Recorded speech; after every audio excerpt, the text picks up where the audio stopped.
আসসালামু আলাইকুম ওয়া রাহমাতুল্লাহি ওয়া বারাকাতুহু। আলহামদুলিল্লাহি রাব্বিল আলামিন ওয়াস সালাতু আলা নবিয়িনা মুহাম্মদ ওয়া আলিহি ওয়া সাহবিহি আজমাইন, আম্মা বা'দ।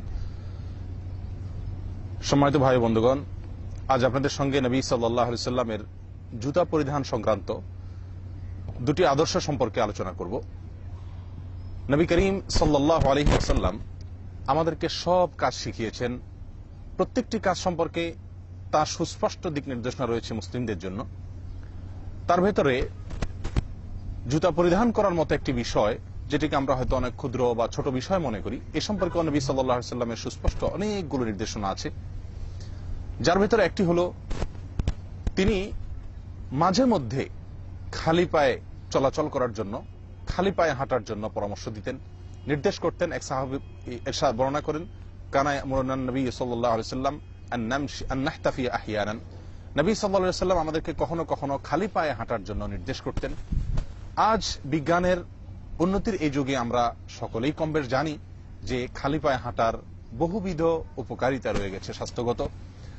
অতএব হয়তোবা আমরা অনেকেই খালি পায়ে হাঁটিও, কিন্তু নবী সাল্লাল্লাহু আলাইহি সাল্লামের এই সুন্নতটিকে পালন করার উদ্দেশ্যে, তার এই নির্দেশকে মাথায় রেখে যদি আমরা কাজটি করি, সেক্ষেত্রে এই কাজটি আমার ইবাদত হয়ে যাবে, সেই সাথে আমার স্বাস্থ্যের উপকারিতা তো অবশ্যই হবে। আবার অনেকে আছি যারা হয়তো কখনোই খালি পায়ে হাঁটার সুযোগ সময় আমাদের হয় না, কিন্তু নবী সাল্লাল্লাহু আলাইহি সাল্লামের নির্দেশকে মাথায় রেখে আসুন মাঝে মধ্যে আমরা খালি পায়ে চলাচল করি, উভয় পায়ের জুতা খুলে আমরা হাঁটার অভ্যাস মাঝে মধ্যে অন্তত করি। জুতা পরিধান সংক্রান্ত নবী সাল্লাল্লাহু আলাইহি সাল্লামের আরেকটি গুরুত্বপূর্ণ নির্দেশনা হলো, কেউ যেন এক পায়ে জুতা আরেক পাও খালি নিয়ে হাঁটা চলা না করে। বুখারী এবং মুসলিম একযোগে বর্ণনা করেছেন, নবী সাল্লাল্লাহু আলাইহি সাল্লাম ইরশাদ করেছেন, লা ইয়ামশিয়ান্না আহাদুকুম ফি নালিন ওয়াহিদাতিন। তিনি বলেছেন, তোমাদের কেউ যেন একটি মাত্র জুতা পরিধান করে না হাঁটে, শুধুমাত্র এক পায়ের জুতা পরিধান করে যেন কেউ না হাঁটে। লিয়ানআলহুমা জামিআন আও লিয়াহফিহিমা জামিআন, হয়তোবা উভয় পায়ের জুতা পরিধান করে সে যেন হাঁটে, আর না হয় উভয় পায়ের জুতা খুলে যেন সে হাঁটে। মুসলিমের এক বর্ণনা আসছে, নবী সাল্লাল্লাহু আলাইহি সাল্লাম ইরশাদ করেছেন, ইযা আনকাতা আশিসউ না'লি আহাদিকুম, তোমাদের কারোর যদি জুতার ফিতা ছিঁড়ে যায়, তাহলে সেই যেন অপর পায়ের জুতা নিয়ে না চলে হাত্তা ইউসলিহাহা, যতক্ষণ পর্যন্ত যে পায়ের জুতা ফিতা ছিঁড়ে গিয়েছিল সেটাকে না সারায় নেয়, ঠিক না করায় নেয়। অর্থাৎ মোট কথা হলো, মানুষ যেন এক পায়ে জুতা পরিধান করে অপর পাওকে খালি নিয়ে চলাচল না করে। প্রিয় বন্ধুগণ, নবী সাল্লাল্লাহু আলাইহি সাল্লামের নির্দেশের রহস্য অন্য একটি বর্ণনা বর্ণিত হয়েছে। তিনি ইরশাদ করেছেন যে শয়তান এক পায়ে জুতা পরিধান করে হাঁটা চলা করে, অতএব তোমরা এক পায়ে জুতা পরিধান করে হাঁটা চলা করবে না। প্রিয় বন্ধুগণ, এটি নবী সাল্লাল্লাহু আলাইহি সাল্লামের গুরুত্বপূর্ণ একটি নির্দেশ। এখন প্রশ্ন হলো, আদৌ কি কেউ এক পায়ে জুতা পরিধান করে কখনো চলে? উত্তর হলো, কখনো জুতা যদি ছিঁড়ে যায়, হারিয়ে যায় কোনো কারণে, তো হতে পারে কেউ এক পায়ে জুতা পরিধান করে সামান্য কিছু দূর পথ হলেও হাঁটলো, কিন্তু এটুকু হাঁটা উচিত নয়। আল্লামা বিন বাজ রাহিমাহুল্লাহর কাছে কোন এক ব্যক্তি প্রশ্ন রেখেছিলেন যে, শেখ, আমরা মসজিদ থেকে যখন বের হই অনেক সময় জুতো যেভাবে রেখে যাই সেখানে পাই না, সামান্য কিছু দূরে আমার জুতোর একটি জুতো সেখানে পাচ্ছি, আরেকটি হয়তো আমার পায়ের কাছে পাচ্ছি, তখন আমরা এক পায়ের জুতা পরিধান করি। আরেক পায়ের জুতার জন্য দুই এক কদম যদি হেঁটে গিয়ে আমরা পরিধান করি, তাতে সমস্যা আছে কিনা? অর্থাৎ এই সামান্য এক দুই কদম যদি আমরা এক পায়ে জুতা পরিধান করে গিয়ে অপর পায়ের জুতাটি পরি, তাহলে অসুবিধা আছে কিনা? বিন বাজ রাহিমাহুল্লাহ তুমি চমৎকার একটি কথা বলেছিলেন। তিনি বলেছিলেন, আল্লাহ সুবহানাহু ওয়া তাআলা এবং তার রাসূলের নিষিদ্ধের পথে মুমিনের এক পাও অগ্রসর হওয়া উচিত নয়।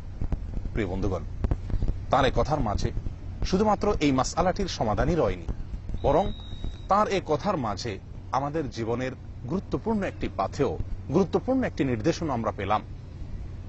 প্রিয় বন্ধুগণ, অতএব মসজিদ থেকে বের হওয়ার সময় আমরা যারা জুতো একটা এক জায়গায়, আরেকটি হয়তো সামান্য দূরেই, দুই এক কদম পায়ে হেঁটে গেলে আমি আরেকটা কি পাবো, তাহলে এমন অবস্থায় হয় জুতাটিকে ধরে নিয়ে ওই জুতার সাথে রেখে একসঙ্গে উভয় পায়ের জুতা আমরা পরিধান করে হাঁটবো, আর না হয় পাও দিয়ে ঠেলে ওইটাকে অন্য জুতাটির কাছে নিয়ে তারপরে পরিধান করে উভয় পায়ে তারপর আমরা হাঁটবো।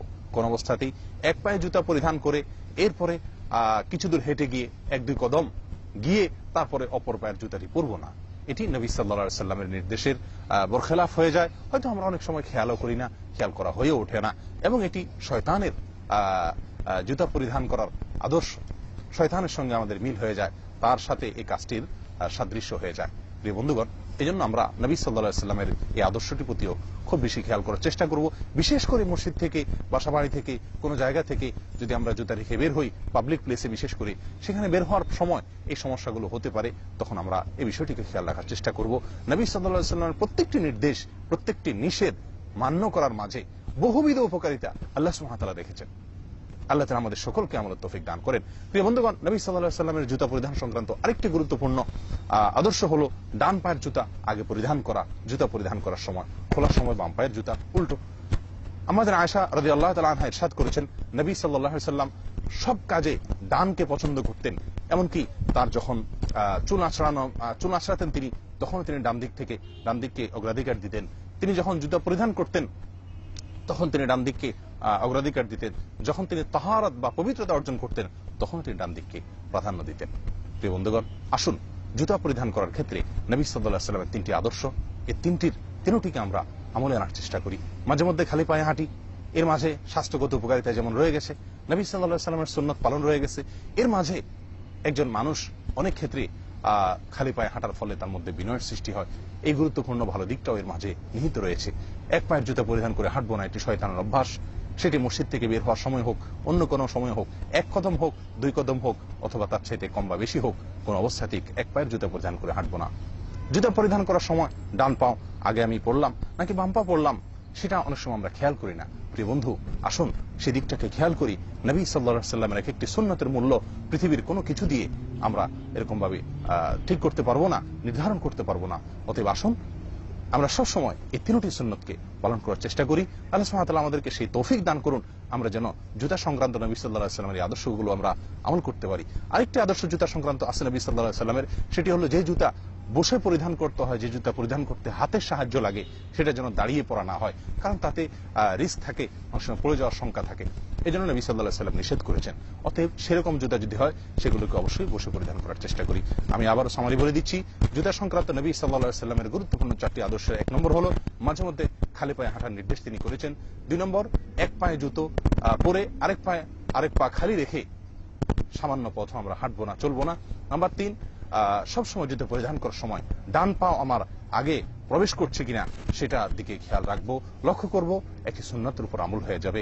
4 নম্বর হলো যে জুতো পরিধান করতে হাতের সাহায্য নেওয়ার প্রয়োজন হয়, সে জুতো কোনো অবস্থাতেই আমরা দাঁড়িয়ে পরিধান করব না, বরং বসে ওই জুতো আমরা পরিধান করব। আল্লাহ তাআলা আমাদেরকে আমলের তৌফিক দান করুন। ওয়া আখিরু দাওয়ানা আলহামদুলিল্লাহি রাব্বিল আলামিন। আসসালামু আলাইকুম ওয়া রাহমাতুল্লাহি ওয়া বারাকাতুহু।